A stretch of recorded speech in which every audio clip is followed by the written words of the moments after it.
Good evening बच्चों, संसार pro class 2.0 में आपका स्वागत है। और कल की क्लास में हमने प्रश्नावली 10.1 के बेसिक कॉन्सेप्ट हमने सीख लिया था और आज हम सॉल्व करने वाले हैं प्रश्नावली 10.1 के क्वेश्चन नंबर 1 और क्वेश्चन नंबर 2। ठीक है, तो क्वेश्चन नंबर 1 में देखिए क्या कहा गया है, खाली स्थान भरिए। अब यहाँ पर आपको 6 पार्टों में क्वेश्चन दिख रहे हैं, ठीक है, और इनके रिक्त स्थानों की पूर्ति करनी है। अब देखिए पहला क्या लिखा गया है, वृत्त का केंद्र वृत्त के में स्थित होता है और सामने आपको दो ऑप्शन दिए गए हैं कि बहिर्भाग में या अभ्यंतर में। ठीक है, और आपसे एक गुजारिश है बच्चों, और अगर आपने बेसिक कॉन्सेप्ट वाली अगर क्लास नहीं देखी है तो सबसे पहले उसे जाकर देखिए। उसको देखते ही आपके सारे क्वेश्चन अपने आप सॉल्व हो जाएंगे। ठीक है, तो देखिए वृत्त के अंदर वाले भाग को कहते हैं अभ्यंतर। क्या कहते हैं? अभ्यंतर। वृत्त के बाहर वाले भाग को कहते हैं बहिर्भाग। बहिर्भाग। और इसे हम क्या कहते हैं? वृत्त कहते हैं। ठीक है, इसे क्या कहते हैं? वृत्त कहते हैं। तो देखिए इसमें कहा गया है वृत्त का केंद्र, तो वृत्त का जो केंद्र होता है वो बीचों बीच होता है। ठीक है, और बताइए कहा गया है केंद्र, वृत्त का केंद्र वृत्त के में स्थित होता है। बताइए कहाँ स्थित है, बहिर्भाग में या अभ्यंतर में? तो आप कहेंगे अभ्यंतर में, तो यहाँ पर भरा जाएगा क्या? अभ्यंतर। ठीक है, भरा जाएगा अभ्यंतर। ठीक है, अब देखिए दूसरा क्वेश्चन। दूसरे में कहा गया है एक बिंदु जिसकी वृत्त के केंद्र से दूरी त्रिज्या से अधिक हो। क्या कहा गया है? एक बिंदु जिसकी वृत्त के केंद्र से दूरी त्रिज्या से अधिक हो। इसका मतलब देखिए ये होती है त्रिज्या, और त्रिज्या से भी क्या हो? अधिक हो वृत्त के में स्थित होता है। अब बहिर्भाग में स्थित होगा कि अभ्यंतर में स्थित होगा? कौन? वृत्त के खाली स्थान में स्थित होता है। ठीक है, तो देखिए जब त्रिज्या से अधिक उसका भाग निकल गया, यानी उसका जो केंद्र होगा वो कहाँ स्थित है? बहिर्भाग में। तो यहाँ पर हम भर देंगे बहिर्भाग। ठीक है, क्या भरेंगे? बहिर्भाग। अब तीसरा क्वेश्चन देखिए, इसमें कहा गया है वृत्त की सबसे बड़ी जीवा वृत्त का होता है।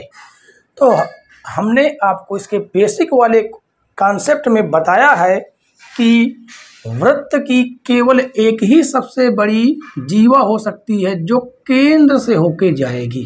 कौन सी? केंद्र से होके जाएगी, वो सबसे बड़ी जीवा होगी। और उस जीवा को क्या कहते हैं? व्यास कहते हैं। क्या कहते हैं? व्यास कहते हैं। तो यहाँ पर क्या भरा जाएगा? यहाँ पर भरा जाएगा व्यास। ठीक है, व्यास होता है। चौथा देखिए, इसमें कहा गया है एक चाप होता है जब इसके सिरे एक व्यास के सिरे हों। क्या हो? एक चाप होता है। चाप यानी यहाँ से लगाकर यहाँ तक की दूरी क्या कहलाएंगे? अर्धवृत्त होता है। क्या होता है? अर्धवृत्त। इसे कहेंगे अर्धवृत्त होता है जब इसके सिरे एक व्यास के सिरे हों। देखिए यहाँ पर इसके जो सिरे हैं व्यास के सिरे हैं, तो आधे भाग को हम क्या कहेंगे? अर्धवृत्त कहेंगे। ठीक है, तो देखिए पांचवा क्वेश्चन, इसमें कहा गया है वृत्तखंड एक चाप तथा खाली जगह के बीच का भाग होता है। तो देखिए वृत्तखंड हम कहते किसको हैं? वृत्तखंड कहते हैं कि यहाँ पर मान लो कोई दो बिंदु मिल गए और इसे हम क्या कर दें? मिला दें, तो इस वाले भाग को हम क्या कहते हैं? वृत्तखंड कहते हैं। ठीक है, तो एक तो देखिए चाप से घिरा हुआ है, इसे हम क्या कहेंगे? जीवा कहते हैं। क्या कहते हैं? जीवा कहते हैं।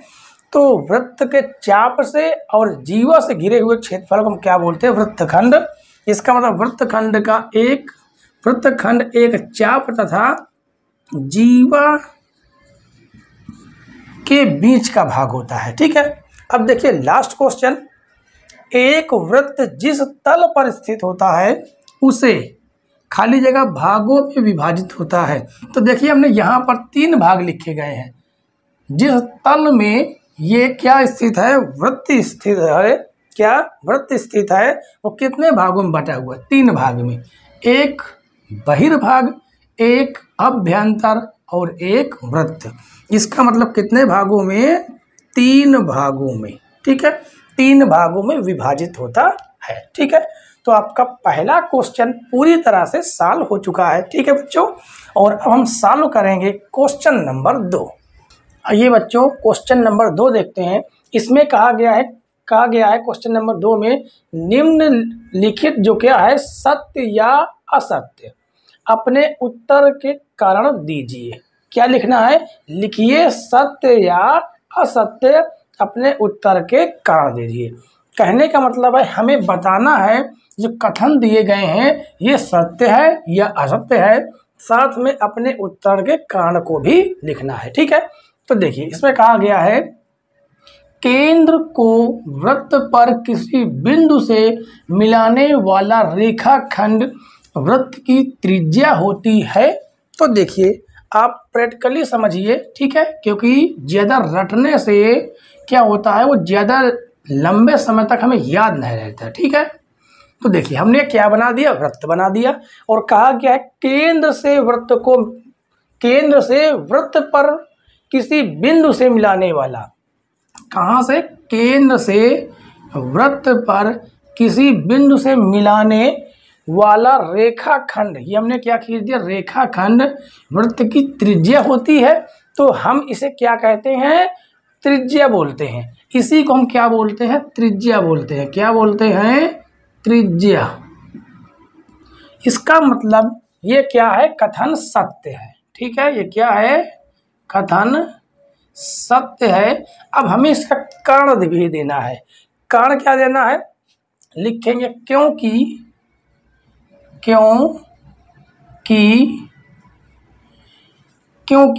वृत्त के केंद्र से वृत्त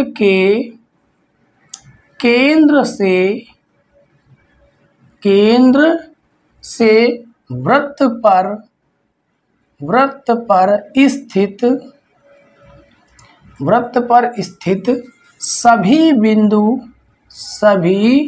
बिंदु समदूरस्थ होते हैं। क्या होते हैं? समदूरस्थ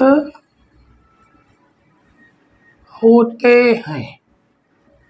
ठीक है, होते हैं। कहने का मतलब है कि अगर हम केंद्र से कितनी भी हम त्रिज्याएं खींच दें, सभी की दूरियां आपस में क्या होंगी? समान होंगी। ठीक है, अब देखिए दूसरा क्वेश्चन।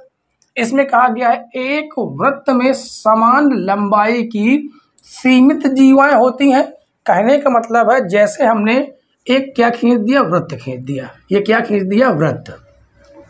और कहा गया है कि एक वृत्त में समान लंबाई की सीमित, मतलब जिन्हें हम गिन सकें, इतनी जीवाएं होती हैं। तो देखिए ये हो जाएगा केंद्र, यहाँ से समान लंबाई की ये जीवा हो गई, एक जीवा ये हो जाएगी, ये खींच दिए, एक ये खींच दिए, ये खींच दिए, यहाँ से ऐसे खींच दिए, इस तरह की। इसका मतलब क्या होगा? अनंत जीवाएं हो सकती हैं। तो लिखेंगे इसको क्या? असत्य। क्या हो जाएगा? ये असत्य हो जाएगा। ठीक है, और लिखेंगे क्योंकि वृत्त में समान लंबाई की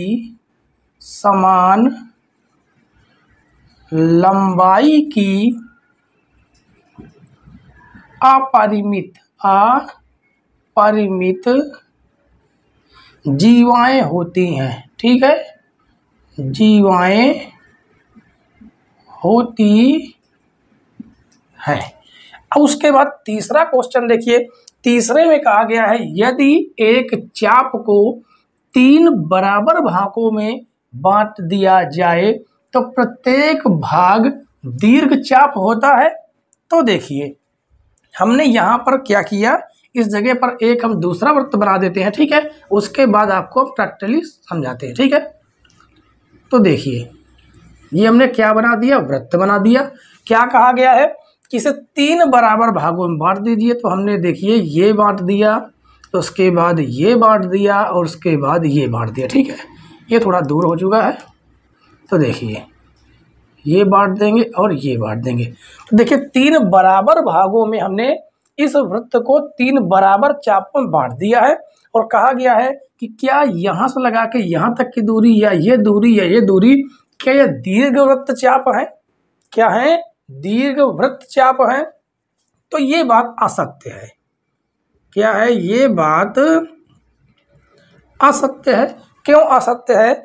हमने बेसिक वाले कॉन्सेप्ट में आपको बताया है कि अगर हम यहाँ से क्या खींच देते हैं, एक व्यास खींच देते हैं या सबसे बड़ी जीवा खींच देते हैं, तो जो दीर्घ चाप होता है वो अर्धवृत्त के चाप से बड़ा होता है, ठीक है। जो दीर्घ चाप होता है वो दीर्घवृत्त चाप वो अर्धवृत्त चाप से बड़ा होता है, ठीक है। इसलिए ये कथन क्या है, असत्य लिखेंगे। क्योंकि दीर्घ चाप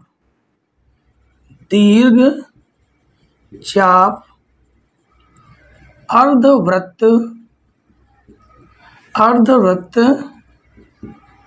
चाप से बड़ा होता है, ठीक है। अब देखिए चौथा क्वेश्चन बच्चों, इसमें कहा गया है वृत्त की एक जीवा जिसका लंबाई त्रिज्या से 2 गुनी हो वृत्त का व्यास होता है। तो हमने आपको बताया था कि व्यास की आधे भाग को हम क्या बोलते हैं, त्रिज्या, और इस पूरे भाग को हम क्या बोलते हैं, व्यास बोलते हैं, ठीक है। तो ये बात क्या है, सत्य है, ठीक है। क्यों सत्य है? क्योंकि परिभाषा से, ठीक है, यहाँ पर लिखेंगे परिभाषा से।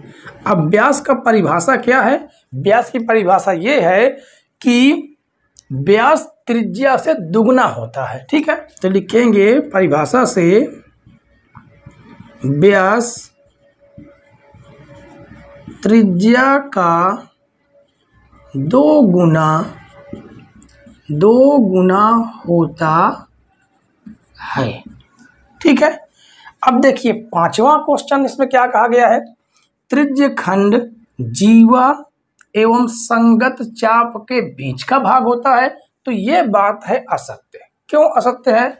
हमने इसको भी आपको बेसिक कॉन्सेप्ट में बताया था कि ये वृत्त का क्या हो जाएगा, केंद्र हो जाएगा, और यहाँ से अगर हम क्या खींच देते हैं जीवा, तो इस त्रिज्या, इन दोनों त्रिज्याओं के बीच का जो ये क्षेत्रफल होता है, इसे हम क्या बोलते हैं, इसे हम बोलते हैं त्रिज्य खंड, ठीक है। क्या बोलते हैं, त्रिज्य खंड, क्योंकि ये दो त्रिज्याओं से घिरा होता है और एक चाप से घिरा होता है, ठीक है।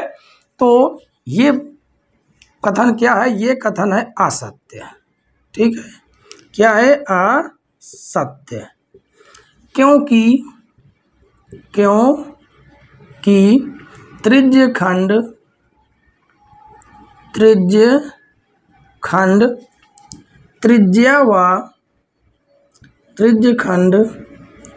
त्रिज्या व चाप के बीच का क्षेत्र होता है, ठीक है, बीच का क्षेत्र होता है।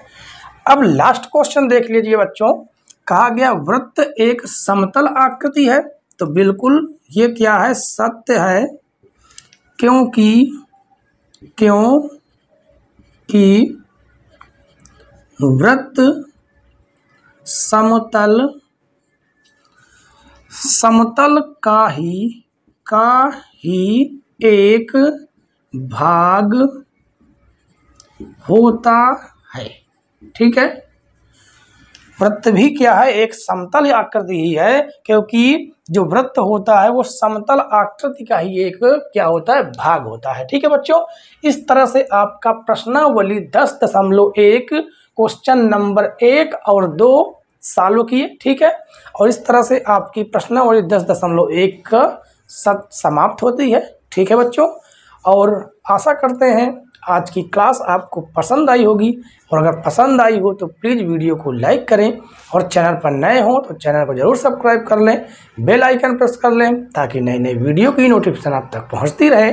और वीडियो देखने के लिए धन्यवाद बच्चों। जय हिंद।